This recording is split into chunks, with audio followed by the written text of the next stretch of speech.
Welcome to Los Santos, the city of celluloid, sin, and cellulite removal.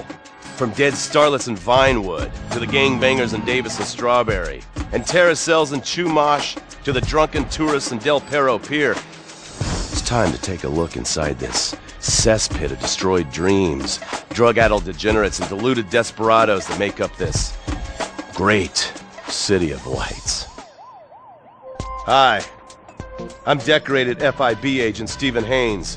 The FIB, the police department, and the sheriff's office are fighting a war out here every day in a city where dreams too often become wet with tears. The Los Santos docks. This is where it all begins. The second largest port in the world, the great orifice of American capitalism. Stuff coming in, garbage going out, and hidden in over 2 million containers a day, God only knows where. The cartels pay off some low-level schlub, and suddenly you've got military-grade weapons, badly cut crystal meth, and grade A yayo from Mexico flooding our streets. And once it hits the hood, it's anarchy, with a side of murder hold to fries. Or maybe the Chinese are slipping some of our high-security weapons systems in with the recycling, and we're giving up our national security for nothing? Who knows? Who cares? As long as the financial party continues, we'll just keep picking up the pieces. A word to the wise, kids. Never use PCP. It makes you want to punch cops or run around naked, and not necessarily always in that order. Most of the time, this illicit cargo makes it straight to the gangs.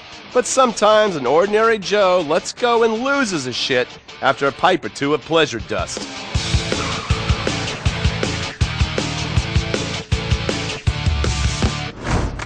The Vagos, bloodthirsty Chicanos with a predilection for pain, papaya juice, and spicy plantains. They're one of the largest Mexican street gangs in the city, with rumored connections to several major mafias. While half the battle out here is fought with guns, the other half is with informants.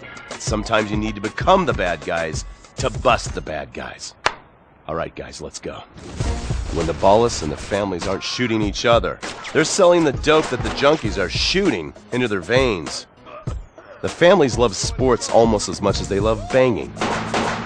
Flashy, arrogant, competitive, and aggressive, they are lifelong bitter enemies of the ballas. Wearing the colors of the feud or the corkers, the families call themselves Gang Green. Of course, like all families, they love a good squabble. Subdivided into sets, such as the Chamberlain Gangsters or the Carson Avenue set, it turns out the families love shooting each other almost as much as they love shooting ballas.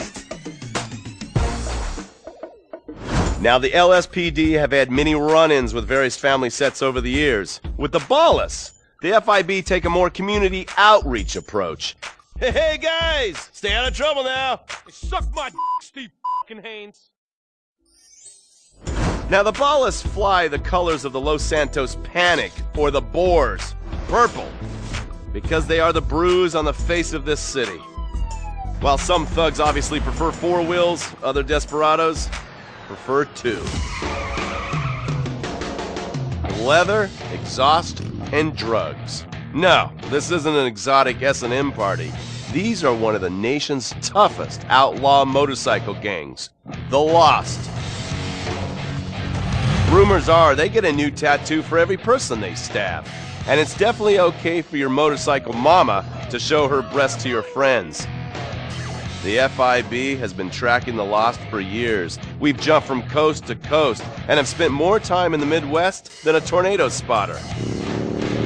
When they're not running meth, they're smoking it. Or so I hear, a dangerous new drug on the streets called toilet cleaner.